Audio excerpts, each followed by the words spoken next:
Well, we got our first breakdown. This rear idler on the track system, the bearing went out. I don't know if y'all can tell, but on this side that gap is closed up, and on this side is about a 1/2 inch. But I drove to Live Oak, and there's a brand new store that hasn't even had their grand opening yet called Sheerix, and they had the idler in stock. So we're gonna change that thing out. I gotta get the track off, pull the sprocket off, getting the machine up in the air, and I'll show y'all how to do that.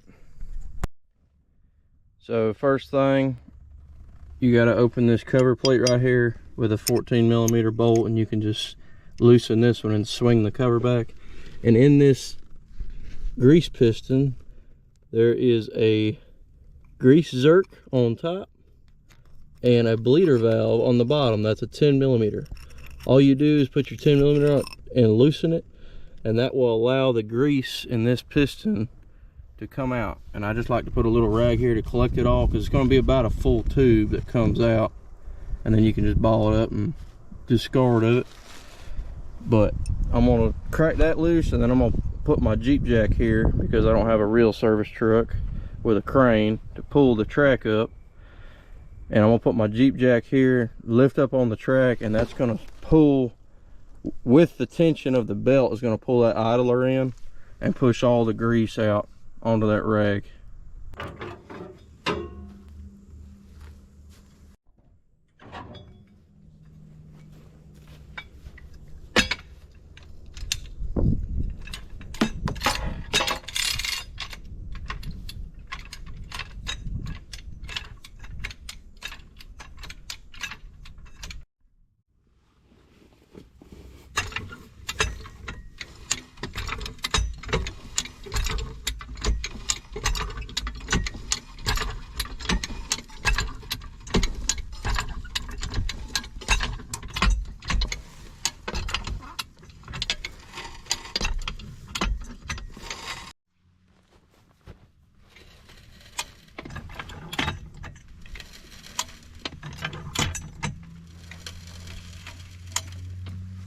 So I like to get it till that track's about touching the frame. That way I know that idler is far enough back, because this track has to release enough tension to get these teeth past this idler so you can pop the track off. And it's going to let out about a tube of grease, as you can see. Step is going to be to pull this sprocket off. I got a 27mm on my impact.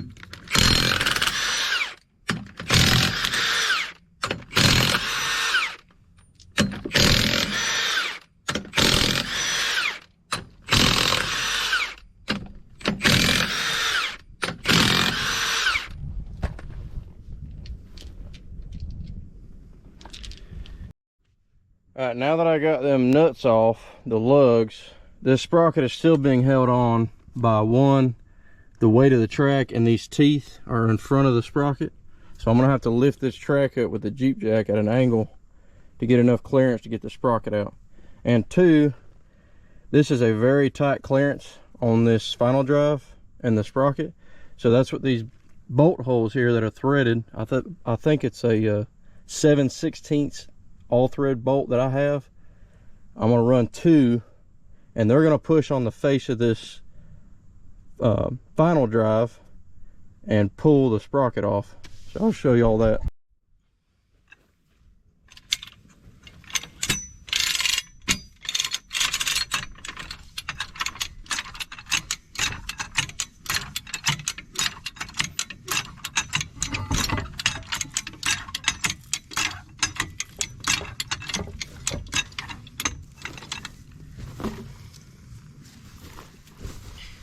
Here's those 2 7/16 all thread bolts I was showing you, and they're going to go in opposing holes on this sprocket, and I'm going to use them to push this thing off. You kind of need to rotate these things around, not put too much pressure just in one line, because I have cracked these things before. And that one don't want to thread for some reason.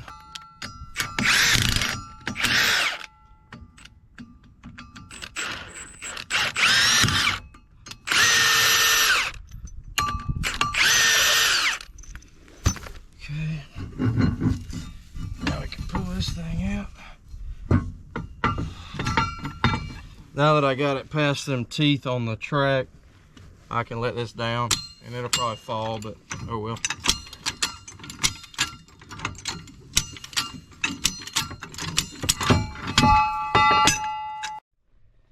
See, that rack helps out quite a bit because you can just roll it up and get rid of it. Now, because I'm using the arms to lift the machine up, the design on these Bobcats with the door is so stupid, because if the arms are up at all, you can't get the door open. So in order for me to lift this machine up and be able to get out and work on it, I've got to take the door off first.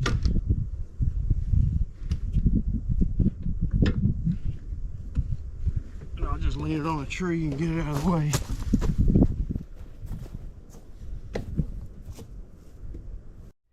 This is just how I've learned to get this machine off the ground. I'm going to pick these arms up. I'm going to put some blocks under the attachment plate. I'm going to push it back down and let the machine pick itself up.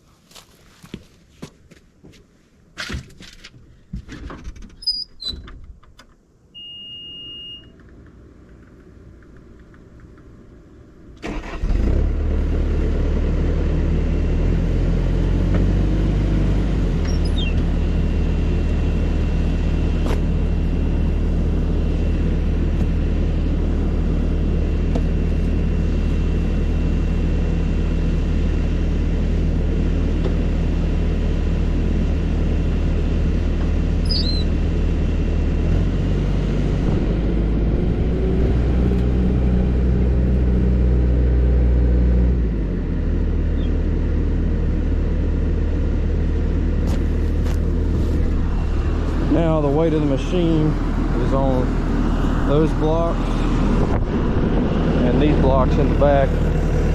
See, it's only got the one side picked up. And now I can get in here and get this roller changed out. I've got this 5-foot hair axle that I saved whenever we changed the gangs out on a hair. And I'm going to strap this track to the machine and stick the axle down in the top and pry it over to get it away from that bottom roller.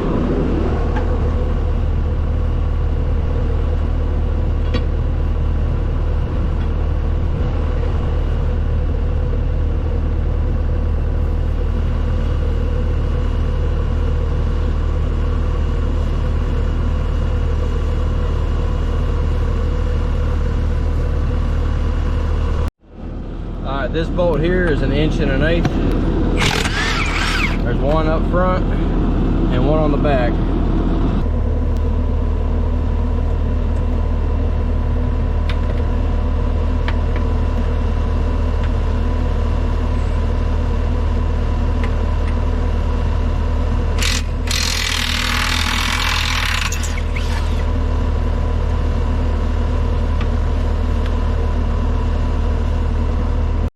Now that I've got the track tension off of it, you can see how much slop is in that roller.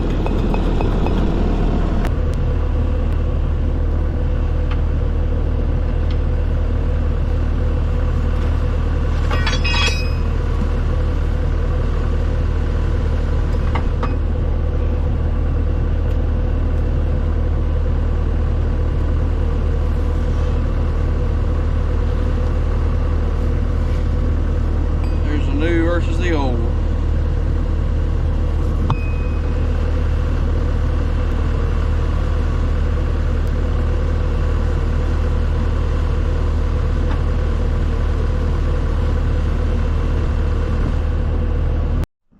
Well, I got in too much of a hurry and y'all saw me struggling with that thing. I wasn't paying attention and didn't see that there's a cammed lobe here, or I guess, I don't know, milled end on this roller that goes into a square slot. So once I saw that, I turned that square slot with an adjustable. It fell right in, no problem. But there it is. I just got to put the bolts in, put the sprocket back on.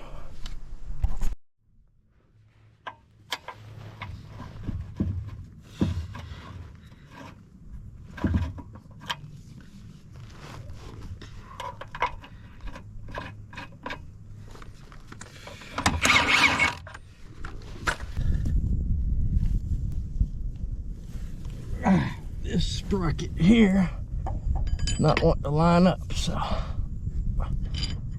try to get an alignment rod in here and pull it over. I don't know what the deal was there, but I had this one threaded in by hand, and I was trying to feed the one from under the machine, and it would not go in, even with an alignment rod, prying on it, everything. So I just took this one out, threaded that one in, and went right in, and then this one threaded. So just one of them things. I don't know why, but anyways, time to put the sprocket on.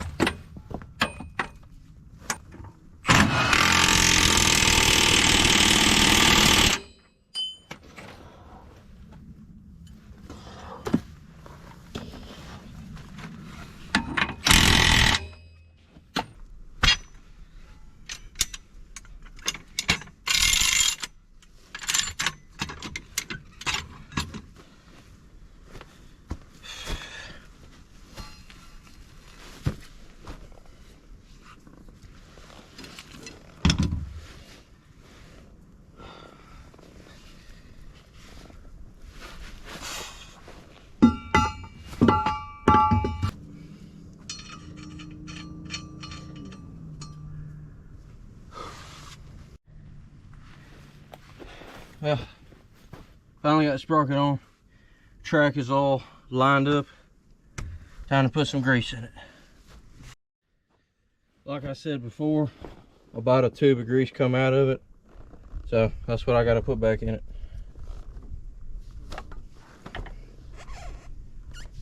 After I tighten the bleeder.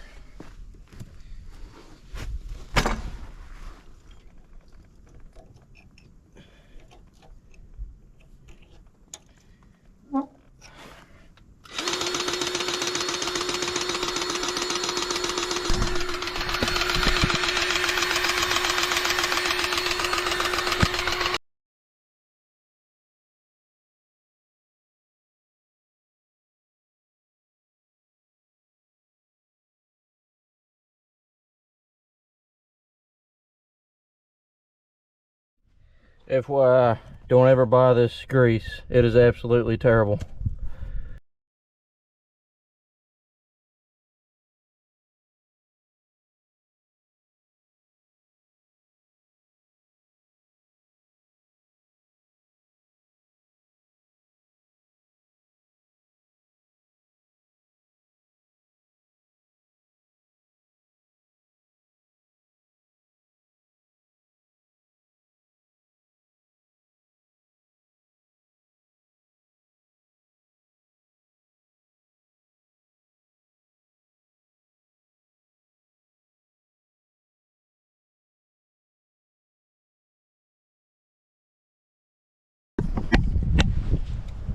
So there you have it.